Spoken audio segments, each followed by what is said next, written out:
Les frérots, mesdames, messieurs, bonjour à tous. C'est Cubens 13, j'espère que vous allez bien. On se retrouve aujourd'hui pour une nouvelle vidéo. De toute façon, vous l'avez vu dans le titre. Aujourd'hui, je vais vous aider à choisir éventuellement votre prochaine sportive. Si évidemment vous hésitez entre un GSX-R 600 ou une YZF R 600, donc une R6, eh bien je vais vous donner mon avis sur le GSX-R, sur la R6. Après avoir bien conduit les deux, je vais pouvoir peut-être vous aiguiller, vous donner mon ressenti le plus objectif, les grands points de comparaison, et puis voilà, tout simplement. À savoir quand même que celle-ci c'est une moto de 2007 et celle-ci c'est une moto de 2017. Par contre, ce R6, ça reste quand même la même base depuis quand même pas mal d'années. Donc on va dire que ça s'équivaut, malgré que juste là-dessus, il y a des options plus récentes comme l'ABS et le traction control qu'il n'y a pas sur celle-ci. Mais en vrai, sur des 600 Super Sport, on peut s'en passer. Donc voilà, je vais commencer tout de suite par la GSX-R. Et dans tous les cas, je sais que c'était une vidéo qui avait été quand même pas mal demandée, un petit comparatif avec les deux, vu que j'avais bien roulé les deux. Et donc c'est le cas. C'est ce que je vais faire et je peux pas vous en dire plus parce qu'il n'y a encore rien de sûr à 100%. Je préfère faire le comparo maintenant si jamais celle-là venait à ne plus être dans mon garage. Et bien évidemment, vous savez que si celle-ci ne sera plus dans mon garage, c'est qu'il y aurait une remplaçante. Donc c'est encore en prévision, on est en train de voir. Je pose ça là, je tease et on verra. En tous les cas, n'oubliez pas, toujours moins 10% avec le code Cubens chez audemars.com sur les pièces d'origine, les accessoires. C'est Cubens qui régale toujours. Je mets une petite piqûre de rappel. Là juste, le code est désactivé sur le site audemars.com jusqu'au 18 février parce qu'il y a les soldes. Donc n'hésitez quand même pas à y aller parce que frérot, il y a des soldes incroyables sur tout le sportswear. Et bien évidemment, le code Cubens est valable aussi en concession à Toulon, chez Audemars Yamaha et aussi à Axe Moto à Toulon, chez Suzuki. Donc voilà les gars, franchement je régale de ouf. 10% sur les pièces d'origine en prix public, c'est incroyable. C'est Cubens qui régale. Et on part de suite avec cette petite GSX-R. Bon les gars, 600 GSX-R de 2007. Je tiens à préciser que les deux motos ont toutes les deux des Dekata, toutes les deux un shifter. Et juste la R6 a la valve d'échappement, donc qui s'ouvre à partir de 7000. Ça reste quand même plus agréable, je vais pas vous mentir, en ville, à bas régime, de ne pas avoir trop de bruit. Mais dès qu'on tire dedans, bien évidemment, c'est un avion de chasse. Donc voilà, je pense que vous en doutez les gars. Je vais parler dans cette vidéo, je vais pas mal parler. Mais je vais aussi vous faire quelques pur sound, quelques minutes de pur sound où je vais tirer dans ces jeunes 600 Super Sport qui sont incroyables, qui sont des motos mythiques. Ah là là, la base GSX-R 600 qui roule jusqu'en 4. Et le son avec le poireau, les passages de vitesse au shifter, les retours de flamme, bam bam.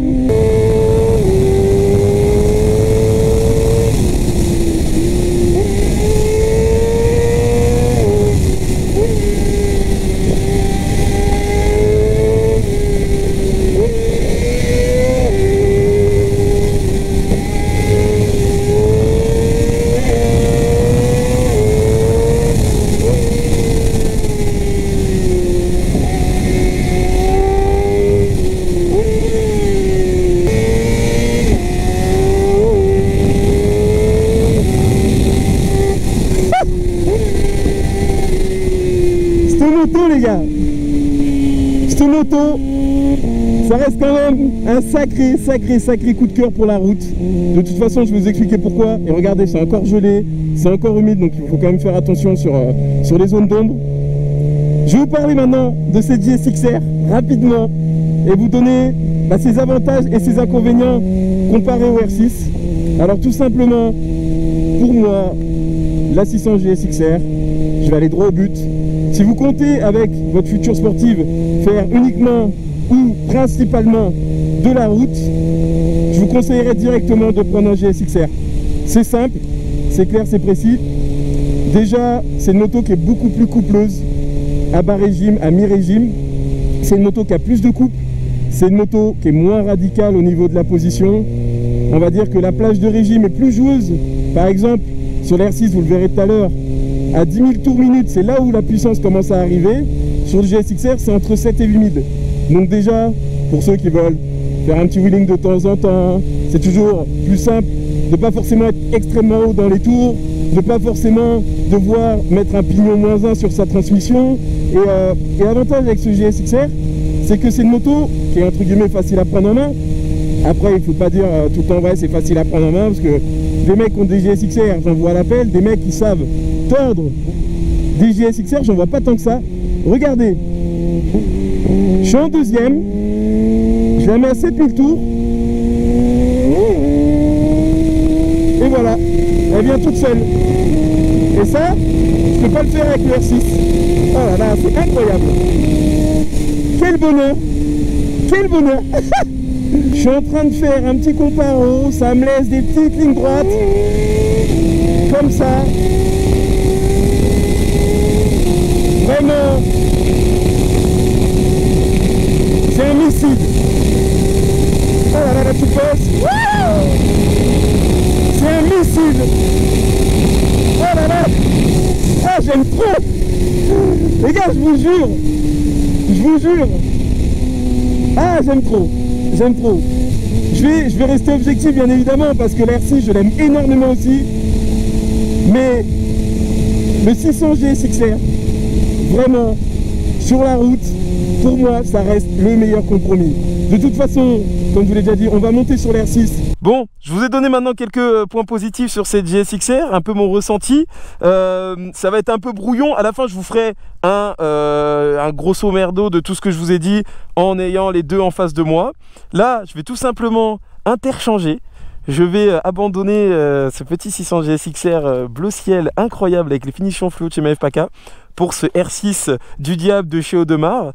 Et voilà, maintenant on va parler un petit peu du R6, on va monter dessus, puis à la fin je vous ferai un petit topo avec les deux, point positif, point négatif, point positif, point négatif. Au moins comme ça, j'aurais essayé de vous aiguiller pour un éventuel futur choix sur une petite R6 ou sur un petit GSXR. Maintenant on se retrouve sur la R6. Ah là là, franchement, au début j'ai eu énormément de mal avec cette moto. Parce que je venais du GSXR, j'ai eu le R6 à côté. Et le R6 direct, ça a été radical. La première chose que j'ai vue, c'est la position. Position hyper radicale, bien plus en avant, bien plus haut.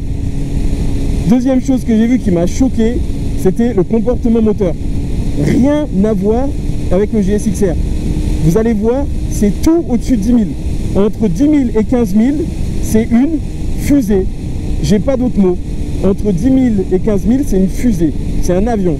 Et après, sur cette R6, malgré qu'elle fasse le même poids que la GSXR, c'est son comportement au niveau du châssis. C'est tellement, ça paraît tellement plus léger, plus affûté, plus aiguisé. Et de toute façon, ces points-là, vous allez comprendre, on y vient. C'est qu'en fait, cette moto, on va pas dire qu'elle n'est pas faite pour la route, mais comparée à la GSXR, cette moto, elle est faite pour la piste. C'est sûr et certain, cette moto, elle a été faite pour la piste de base. C'est-à-dire qu'elle n'a même pas, en vrai, dans le fond, j'ai l'impression qu'ils n'ont pas forcément réfléchi pour la route. Le GSXR, d'origine, il y a un amortisseur de direction. Ça veut dire que ça, si jamais tu prends une bosse sur la route et que tu te mets à guidonner, l'amortisseur de direction, il va faire que ça va ralentir ce phénomène et que ça va essayer de le contrôler et de te remettre bien droit. Sur cette R6, il n'y a pas d'amortisseur de direction d'origine. Et la vérité, les gars, ça se sent, mais ça se sent à mort. Ça veut dire que ça m'est arrivé d'avoir des sales guidonnages, et tous ceux qui ont eu des R6, ils mettent des amortisseurs de direction. Et d'ailleurs, j'aimerais bien savoir, tous les pistards en R6, si vous aussi vous mettez des amortisseurs de direction, parce que sur les sorties de gaz, sur les sorties de courbe avec gaz en grand et qu'elle lève, il suffit que vous posez à peine comme ça peut faire des gros guidonnages. Donc dites-moi, les propriétaires de R6, surtout ceux qui font de la piste, si vous mettez même des amortisseurs de direction, parce que j'ai l'impression que Yamaha, ils avaient tellement confiance en leur châssis qu'ils n'ont pas mis d'amortisseur de direction. Et pour la route, ça reste quand même essentiel, parce que les nids de poule, qu'on prend que ce soit à 80 ou 90, ça peut très vite déclencher un guidonnage. Et donc ça, c'est ce que j'ai pas forcément compris. Je pensais carrément qu'il y avait un amortisseur de direction d'origine, mais pas du tout. Donc je pense, et ce qu'il n'y a pas sur la piste, c'est des nids de poule. Donc généralement, ça crée pas forcément de guidonnage. C'est plus des, entre guillemets, erreurs de pilotage si on guidonne sur piste. Vraiment, c'est une moto qui a un châssis de ouf, qui a un freinage qui est plus performant que le GSXR, qui a un moteur dans les tours. Oh là là, le petit zozio. Un moteur qui dans les tours est plus performant que le GSXR, comparé, si on compare dans les tours, bien évidemment au-dessus de 10 000, le R6 est plus performant, le GSXR lui sera plus performant bas, donc voilà, évidemment c'est des avantages et des inconvénients. Mais voilà, freinage, châssis, puissance moteur dans les tours, cette moto, vraiment, elle est archi bien affûtée, elle marche super bien, et la vérité, si je devais faire de la piste et que je devais vraiment mettre beaucoup d'argent et que je devais rentrer en promo Super Sport 600, eh ben je prendrais une R6. Je pense que j'ai pas mal parlé. Je vais essayer de vous montrer un peu tout ce que je vous ai dit maintenant en vidéo en roulant la moto. Regardez bien, je me mets en deux, il n'y a rien, hop, et dès que ça arrive à 10 000, il y a le coup de cul que j'ai à 8000 tours avec le GSXR par exemple. Donc déjà on gagne 2000 tours sur le GSXR. Si je suis en dessous 7000, il n'y a rien, et 10 000 ça envoie. Et une fois dans les tours, c'est un missile. Vraiment. Et je me mets en courbe, voilà, hop, je penche à peine. Je penche à peine, elle m'envoie dans le virage.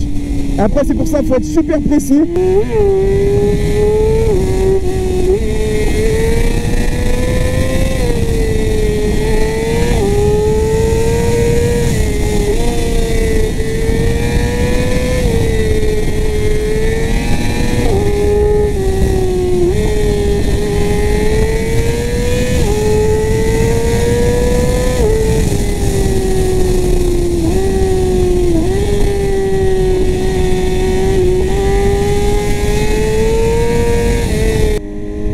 À 7000 tours avec le R6 en deuxième.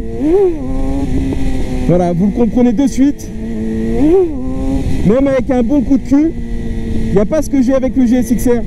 Il n'y a pas ce petit coup de coupe qui fait hop là, ça lève.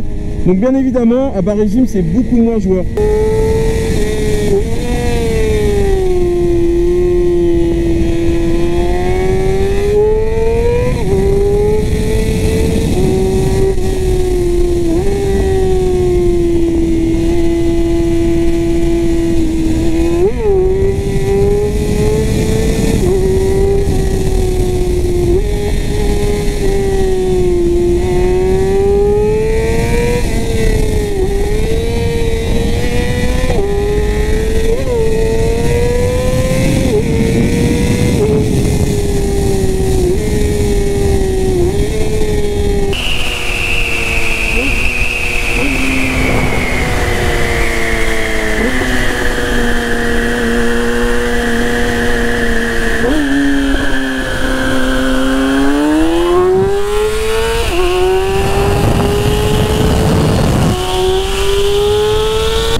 Bon voilà, en face des deux petits missiles que vous venez d'admirer pendant cette vidéo, on va faire vite fait les avantages et les inconvénients. De toute façon, les avantages d'une seront les inconvénients de l'autre, selon vos utilisations bien évidemment.